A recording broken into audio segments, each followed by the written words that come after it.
Yeah, that's what we're about, getting you the look. Cindy Dole here every Saturday, hoping to help you rock your world, home wizards. We have a lot of fun, and you know, it really can be anything from inside to outside. Right now, we're talking about the inside, although a lot of people like to have an outside home office. Tanya Griffin is an interior designer with Shaping Spaces Group. She's getting a lot of requests to help people do something to help them work from home. So, Tanya, have you ever done an outdoor home office? I have not done an outdoor home office for anyone else but myself, actually. Oh, so you have one. Yeah, I often like to work outside, and I think it makes it fun, especially on those warm summer evenings. You need to get some work done, and you bring out your mobile table or mobile pad, and you set up right there, and it makes it fun. I think so. With everything wireless these days, you can pretty much work anywhere. You can just basically take all your stuff, mix it up. Why not? As long as it's not in the kitchen. I mean, I think that then I would want to be snacking too much. Although I know that a lot of people have the laptop in the kitchen. It's kind of a multifunctional, great space. But I like to keep it away from the refrigerator. Yeah. So a little bit more about some of the ergonomic gadgets and tricks of the trade that you found. What else is new in terms of a desk or a drop-down area for the keyboard? Things like that you found that are attractive but will also prevent us from being, hurt in some way. Well, I think key, too, is when you're working is to make sure, whether if it's a small space or large space, that you have everything within a reasonable reach of what you're using all the time. So you can have the largest office, but you're really only confined to a certain space to where you can reach to either get your papers or your fax or your printer. So you're not rolling all over the place and you're not reaching everywhere, which again causes that additional strain. Mm-hmm. Mm-hmm. Another key thing that a lot of people don't get in their home office is a keyboard drawer. They get the nice desk or the fancy, sexy glass table. It looks great, but there's nowhere to attach a keyboard drawer.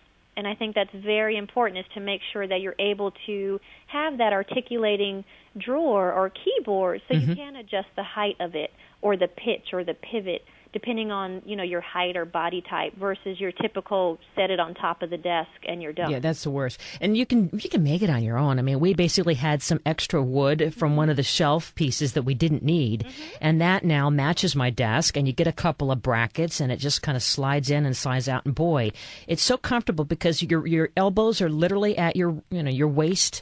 Right. Comfort level, and 90-degree angle that you need. Yeah, it's natural position. So there's no effort. Your hands just drop, and it just feels like you're not working. Exactly. Mm-hmm. And then, okay, you mentioned some of the chairs, and then let's see, the desk. What else? Well, speaking of shelves, I mean, I'm sure that we all need to have more space to organize everything. We never have enough. But is there something we should be thinking ergonomically with our shelving so we aren't somehow pulling something? I think when you're thinking about ergonomics, it's really all about your natural motion. Okay. And that's what people forget about. They think that they want to, it's great to utilize all the way up. That vertical space is key. But that's great for bookcases or things that you don't get to that frequently. But when it's right at your desk, within arm's reach, the key is your natural motion. How high can you actually reach? To your left, to your right, up and down. That's where you want to put your key items so that you're not going above and beyond straining yourself, causing that extra pressure or stress. Okay. Now, let's say that for those of us who are listening to you, Tanya, and say, all right, I want to do something more to improve my little area where I'm going to do more work at home, but all I have is an apartment. What would you suggest that those of us who have hardly any space do to begin creating a home office? I think you can do a home office anywhere. If you have a small nook, a small area of your living room, I don't always like to put them in the bedroom because that's your space where you need to relax and you don't want to look at the office. But there has been instances where I have had to do it inside of the bedroom if it's a studio or if you don't have much space. But they have those really neat office armoires now where everything can close up into the armoire. You don't have to see it or look at it all day. And then when the doors open, you have the keyboard that slides out, your monitor is in there, your CP tower is down on the bottom if you're using that or if it's the laptop. And inside that little space, which is only, 36 inches wide, you can put your printer down below, your monitor is in there, you have space for storage or CDs or whatever files you need to work with, and it keeps it in a really nice, handy unit that looks like furniture when it's not being used, and then it kind of folds open into a magical little workspace when you need it. Mm-hmm. And is this something that we're getting? It's a currently made office armoire, or are you suggesting we? Yeah. No, these are items that are off the shelf or out of a catalog. You can buy them. It's nothing custom. So these are things that you can pick up quickly or order them, and you get them within a couple of weeks or a couple of days, depending on which store. That sounds handy. Yeah, it's really great, and they come in all different styles. You can get your traditional style, you can get modern, you can get your shaker style, depending on your type of wood. You can get whitewashed or cherry. I'm hearing that the whitewash, that bleached wood, is going to be coming back this next year. Yes, it really is, because it's that really calm, milky cream color that blends in with any wall color. Because, again, we're all about design, and it needs to look great. And you want it to not feel so heavy either. Yeah, because then that makes it feel like work. We want to feel like we're on vacation when we were doing our emails, too. Once it's closed up, if it just looks like an armoire, you can decorate the top of it with pictures or baskets or plants, and you really make it blend in. How much does something like that cost, you think? Depending on the size and, what you really want inside, I think they range anywhere from $400 on up. Okay. So really inexpensive in comparison to if you bought the desks with the separate return and all these pieces. Boy, that sounds really handy. It's really comparable. And you can hide everything in there. You can hide everything in there. And then nowadays you can get a really cool modern task chair that maybe it's a wood back, even though it's still adjustable, but it's really clean line, chrome base. So when it's not in use, that chair can be part of your living space as well. So right now I'm going to Google office armoire, and that should be leading me to something here. Is there? So I see some. Yeah, there's a couple different. A lot of retailers do. You have Ballard Design sells them. Yeah. Home Decorator sells them. A lot of people love Pottery Barn or Crate and Barrel. If you go into their furniture section, almost every manufacturer that would fit your decor. There's even something on Amazon.com. So I guess the sky's the limit. Maybe even Craigslist. You never know. Absolutely. Okay. All right. So now let's say I have another challenge for you. Let's say that we have a little bit more space than an apartment or a condo, but we want to use that one room, that spare room, also maybe as a guest room. So what is the solution there? Is it the same thing that we put the armoire in there, or is there something else that's creative to maximize it and have a home office? Really maximize space as a home office, doubling as a guest room. I always like to do Murphy beds. People forget about doing Murphy beds. You can do a whole wall unit built in where the bed folds up. You don't see it or use it until you have guests. But then there's also an office desk or table off to the side that, again, when you're not using, or maybe you have guest over, that side table can double as the end table to the bed. Right. That normally would be your workspace. So I think utilizing your space and maximizing it is key. And you don't just have to put your day bed or put the full bed there. Do a Murphy bed so it folds up. But then you can do your built-in storage or your bookcases on the side of it that also double as your office space. And, well, for us, we have a hideaway bed, which I guess, it works for as a spare guest room, and then we have a little mini couch for either us to sit on. It could be the sofa bed. So when you're using it for work, it's your sofa for sitting or seeing clients, and then if you have guests over, it pulls out. Okay, all right. What about, let's say we already have an existing office, but it's a his and her space, and we really can't agree on how we can pull it all together, and we just know we need to maximize this area so that we can get our billing done. We can have, one of us is working full time from home, the other is getting caught up on emails and such for the next week. So how do we kind of get through all that paper clutter and combine our, coexist in this home office?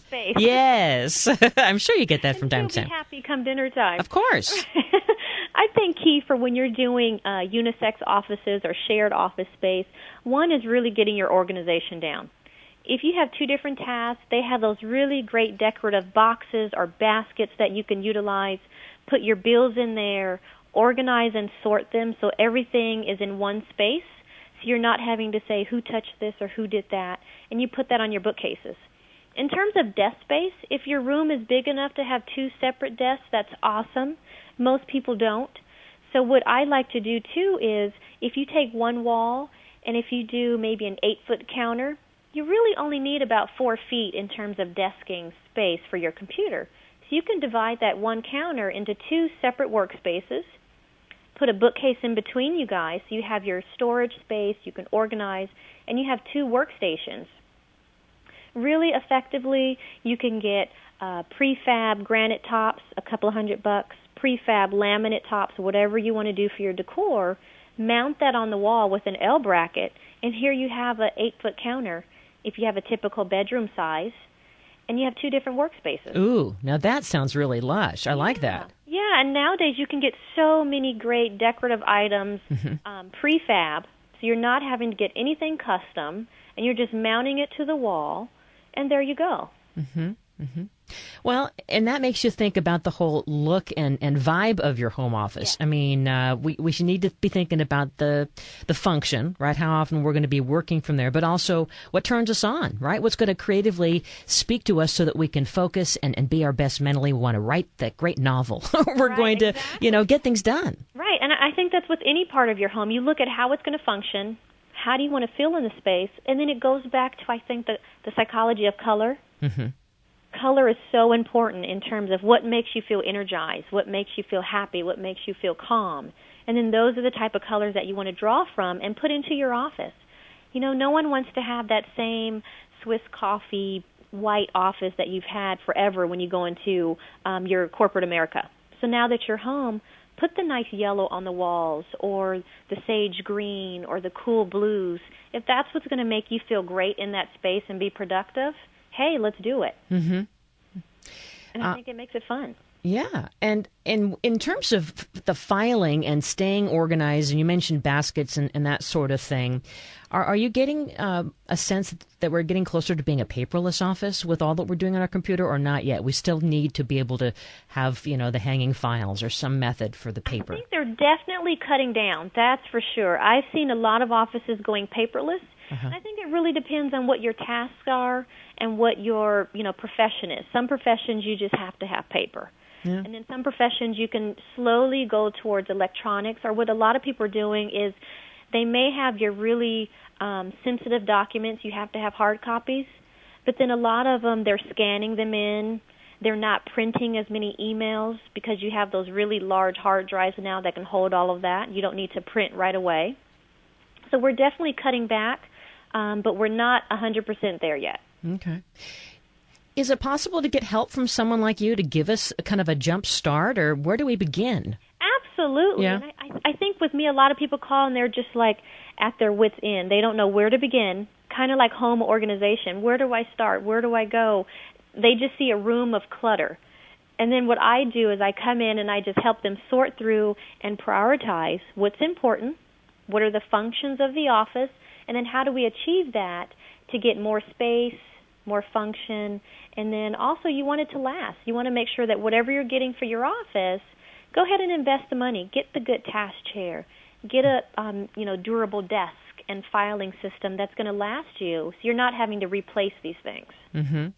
And I also love the idea of doing some antiquing. I mean, I think that there's so many beautiful old pieces that can be repurposed in some way. Absolutely. I do a lot of that. A lot of my clients will either repurpose things that they've maybe had in another part of the house that they've never used, or a garage sale find that you see, and maybe it just needs a little bit freshened up with paint, or you change out the hardware, and it becomes a great storage cabinet.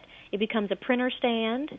So you can really repurpose, and then that's a good way to recycle, which is also good for the environment, and I'm all about that. Oh, yeah. Well, let's tell everybody again how they can catch up on what you're up to with your blog. It's Office Suites. OfficeSuites.com. Yeah, so it's OfficeSuites.wordpress.com. Okay. So that's a blog that's all about office suites, all your treats and good stuff for the office. And then, of course, theshapingspacesgroup.com to find out. Theshapingspacesgroup.com is my company, Tanya Griffin Interior Design. We're based in Los Angeles, but we pretty much cover most of Southern California. Cool. Well, this has been some great ideas. Thank you, Tanya. You have fun, but not too much fun in Vegas. You know what they say. I hope you go see a good show. Maybe is Cher still showing in Vegas? Yeah, there are some really good shows. See Cher, she's my gal. She's the best. All right, Tanya, we'll talk to you again soon. Very fun stuff. Tanya Griffin. All right. Well, coming up next, it's time to figure out a way to make sure that your home is going to keep you warm, even when, that heater isn't working right. We're going to get you covered on that. Home Wizard Cindy Dole, 888-KFWB 980. We're back in just a moment.